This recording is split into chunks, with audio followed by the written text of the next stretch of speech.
লা ইলাহা ইল্লাল্লাহ ঠিক রাখতে হলে কয়েকটি জিনিস ভালো করে জানতে হবে। প্রথম জানতে হবে ঈমানের উসুল। ঈমানের উসুলটা জানতে হবে। ঈমানের উসুল কয়টা এটা বিস্তারিত ব্যাখ্যা সহ জানতে হবে। ঈমানের উসুল কয়টি বলেন তো দেখি? ঈমানের উসুল জানেন? শিখে নেবেন আমাদের ওয়েবসাইটে। বর্তমান তো ইন্টারনেটের যুগ, বর্তমানে ওয়েবসাইটে সব পাওয়া যায়। আমাদের সম্মানিত শাইখদের সব আলোচনা ইন্টারনেটে এখন পাওয়া যায়। ঘরের মধ্যে আপনি টেলিভিশন দরকার নাই, অন্য কিছু দরকার নাই। আপনি সুন্দর মতো একটা ভালো একটা মোবাইল বা যেটার দ্বারা সুন্দরভাবে শোনা যায়, আপনার ছেলেকে বা যারা বুঝে ইন্টারনেট তাদেরকে বলবেন যে ভাই আমাকে এই কয়জন শাইখের আলোচনাগুলো এখানে সুন্দর করে ডাউনলোড করে দাও, ঠিক করে দাও, আমি ঘরে বসে বসে সব সময় এগুলা শুনবো ওখানে। সুবহানাল্লাহ। যত বেশি শুনবেন আপনি আলহামদুলিল্লাহ ঈমানের বিষয়গুলো পরিষ্কার করতে পারবেন, ক্লিয়ার করতে পারবেন। ঈমানের উসুল শিখতে হবে, ঈমানের উসুল জানতে হবে। ঈমানের উসুল হলো তিনটা। ঈমানের উসুল কয়টা? তিনটা। এক নম্বর উসুল হলো মারিফাতুর রব। রব সম্পর্কে জানতে হবে, আমার রবকে এটা সম্পর্কে ভালো করে জানতে হবে। মারিফাতুদ দ্বীন, দুই নম্বরে আমার দিন কি, এই দিন সম্পর্কে জানতে হবে। তিন নম্বরে মারিফাতুন নবী সাল্লাল্লাহু আলাইহি ওয়াসাল্লাম, নবী সাল্লাল্লাহু আলাইহি ওয়াসাল্লাম সম্পর্কে জানতে হবে। এই তিনটা হলো ঈমানের তিনটা উসুল। ঈমানের আরকান জানতে হবে, ঈমানের আহকাম জানতে হবে। ঈমানের আরকান কয়টা বলেন তো দেখি? ঈমানের আরকান 6টা। ঈমানের আরকান হলো 6টা। আমানতু বিল্লাহি ওয়া মালাইকাতিহি ওয়া কুতুবিহি ওয়া রুসুলিহি। এটাকে আমাদের দেশে কি বলে? ঈমানের মুফাসসাল কইলে বুঝে, কিন্তু ঈমানের আরকান কইলে বাংলাদেশে বুঝে না। এখানে 6টা জিনিস, এগুলো হলো ঈমানের আরকান। ঈমানের আহকাম আছে। লা ইলাহা ইল্লাল্লাহ বলতে হইলে 9টা শর্ত আছে, শর্ত। এগুলোকে বলা হয় ঈমানের আহকাম। নামাজের যেমন আরকান আহকাম আছে, নামাজের ভিতরের গুলাকে বলা আরকান, বাহিরের গুলাকে বলা হয় আহকাম। ঠিক ঈমানেরও এরকম আরকান আছে, আহকাম আছে। বাহিরের আহকাম হলো 9টা আর ভিতরে আরকান হলো 6টা। ঈমানের আরকান আহকাম হলো 15টা। এই যে বাহিরে 9টা ঈমানের আহকাম আছে, শর্ত আছে, এই 9টার মধ্যে একটা হইল আল কুফর বিত্তাগুত। লা ইলাহা ইল্লাল্লাহ বলতে হইলে এই 9টা শর্ত ঠিক রাখতে হবে। তার মধ্যে একটা হলো আল কুফর বিত্তাগুত, তাগুতের প্রতি কুফরি করা, তাগুতকে অস্বীকার করা। এটা ঈমানের একটা শর্ত। লা ইলাহা ইল্লাল্লাহ সবাই বলে ফেলতে পারে, এটা তো সবাই উচ্চারণ করতে পারে। একজন অমুসলিমও কিন্তু সুন্দর করে উচ্চারণ করতে পারবে লা ইলাহা ইল্লাল্লাহ, পারবে না? কিন্তু উচ্চারণ করলে কি ঈমানদার হয়ে যাবে? উচ্চারণ করলে ঈমানদার হবে না। উচ্চারণ করার আগে তাকে 9টা শর্ত ঠিক করতে হবে, ঠিক রাখতে হবে। তারপরে লা ইলাহা ইল্লাল্লাহ উচ্চারণ করলে সে ঈমানদার হবে। আবার ঈমান ভঙ্গের কারণ জানতে হবে।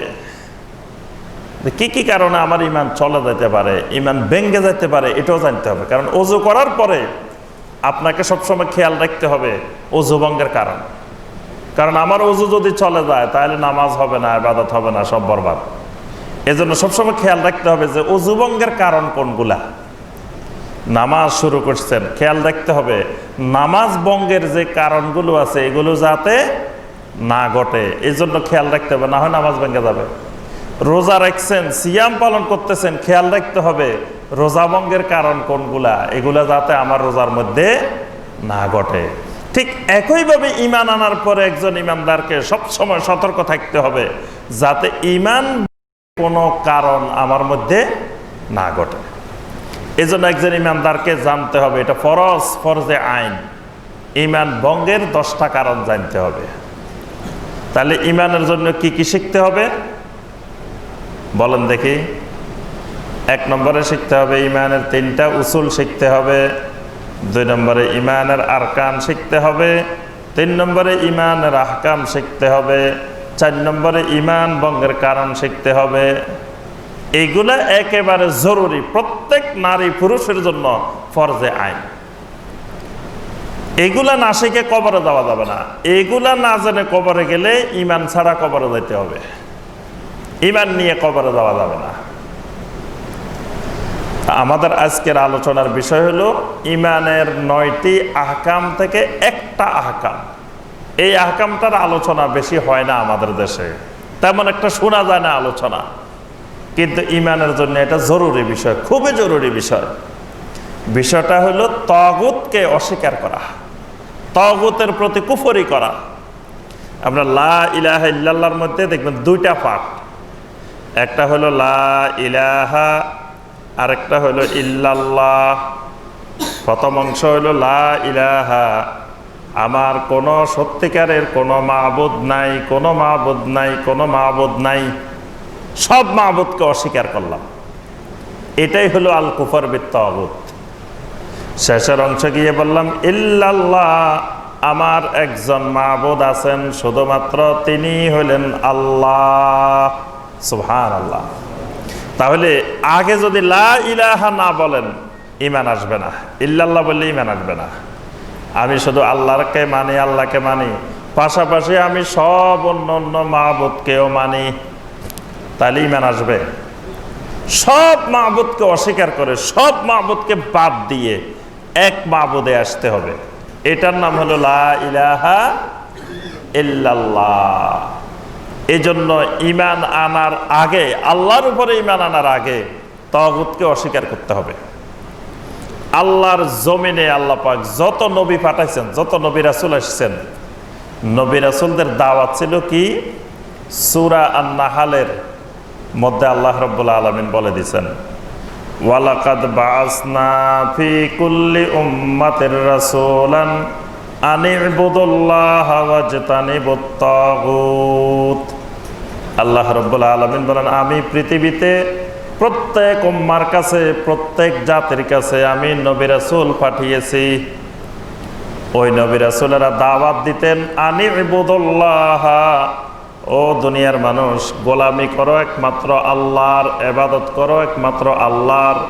ওয়াজতানিবুত তাগুত, আর তাগুত পরিহার করো, তাগুত ছেড়ে দাও, তাগুত ছাড়ো, ইবাদত করো আল্লাহ।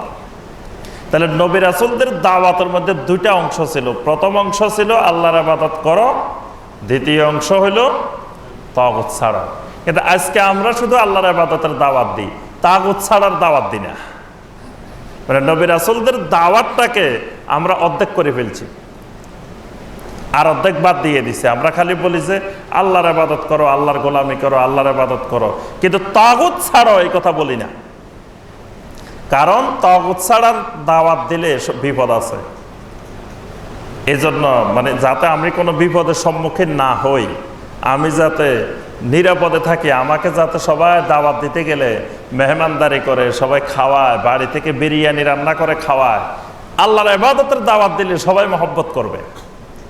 কিন্তু যখন ওয়াজতানিবুত তাগুতের দাওয়াত দিব, তাগুত ছাড়ো, তখন তাগুতেরা কিন্তু আদর করবে না। আর দেখবেন সমাজে আপনি তাগুত যদি বুঝেন, আমি আপনিও তাগুত হয়ে বসে রয়েছি, কিন্তু আমি আপনি জানি না যে আমি আপনি তাগুত। ঈমান আনা তো দূরের কথা, আমরা নিজেরাই তাগুত হয়ে বসে আছি, কিন্তু তাগুত বুঝি নেই। এই জন্য আমার ভাইয়েরা এবং বোনেরা, তাগুত বোঝা খুবই জরুরি জিনিস। এটা নবীওয়ালা দাওয়াত। সমস্ত নবীরা দুনিয়ার মানুষকে বলছেন আল্লাহর ইবাদত করো, তাগুত ছাড়ো। তাগুত ছাড়তে বলছেন, তাগুতটা কি? সূরা আল বাকারার 256 নম্বর আয়াত, 257 নম্বর আয়াত, 2 আয়াতে আল্লাহ রাব্বুল আলামিন তাগুতের কথা বলছেন। আল্লাহ পাক বলেন লা ইকরাহা ফিদ্দিন। 255 নম্বর আয়াতে আল্লাহ পাক আল্লাহর 11টা সিফাত বর্ণনা করছেন। আয়াতুল কুরসি, আয়াতুল কুরসি তো সবাই জানেন, আল্লাহু লা ইলাহা ইল্লা হুয়াল হাইয়ুল কাইয়্যুম, এটা তো পারেন সবাই। কোরআনে কারিমের মধ্যে এটা আযামু আয়াত, সবচেয়ে মহান আয়াত। এটাকে নবী সাল্লাল্লাহু আলাইহি ওয়াসাল্লাম বলছেন সবচেয়ে মহান আয়াত হলো কোরআনে আয়াতুল কুরসি। এক আয়াতের মধ্যে আল্লাহ পাকের 11টা সিফাত আল্লাহ পাক বর্ণনা করছেন। সুবহানাল্লাহ। আল্লাহর সিফাত বর্ণনা করার পরেই আল্লাহ পাক তাগুতের আলোচনা করছেন।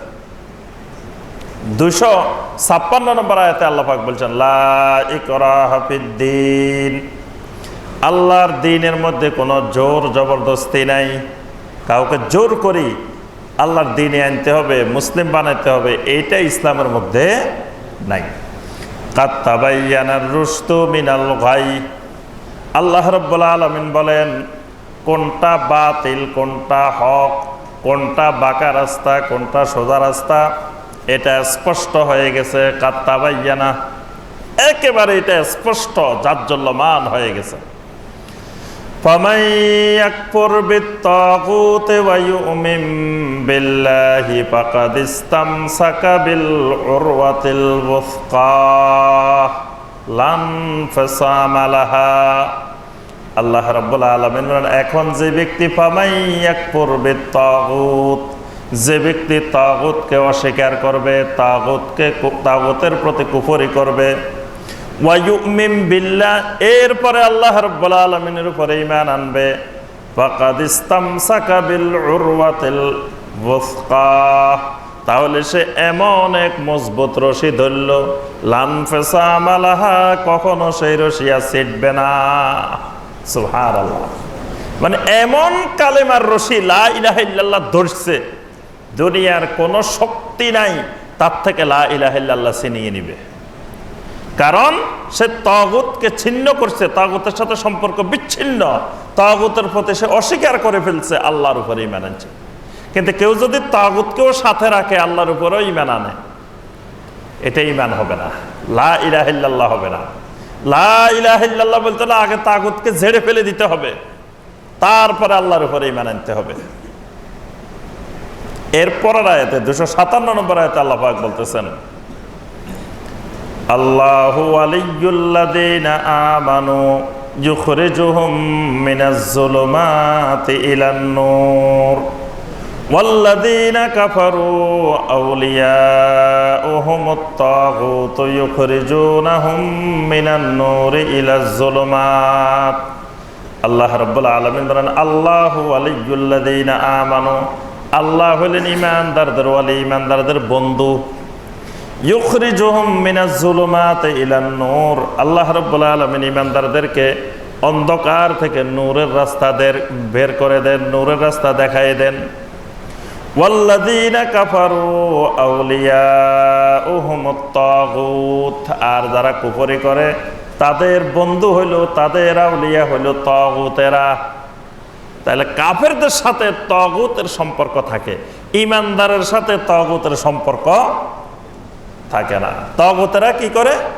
ইউখরিজুনাহুম মিনান নূরি ইলাজ যুলুমাত, তাগুতেরা মানুষকে নূর থেকে, আলোর রাস্তা থেকে অন্ধকারের রাস্তার দিকে নিয়ে যায়। ঈমানদার সব সময় আল্লাহর পথে সংগ্রাম করে, আর কাফেররা সংগ্রাম করে তাগুতের পথে। আল্লাযীনা আমানু ইউকাতিলুনা ফি সাবিলিল্লাহ ওয়াল্লাযীনা কাফারু ইউকাতিলুনা ফি সাবিলিত তাগুত। কোরআনে কারীমের অসংখ্য আয়াতে আল্লাহ রাব্বুল আলামিন তাগুতের ব্যাপারে সতর্ক করছেন। তাহলে আমার সম্মানিত ভাই ও বোনেরা, ঈমান আনার আগে আমাকে তাগুত বুঝতে হবে। আল্লাহর উপরে ঈমান আনার আগে তাগুতের প্রতি আমাকে অস্বীকার করতে হবে। তাহলে তাগুতে যদি না বুঝি, তো তাগুত অস্বীকার করবোটা কি?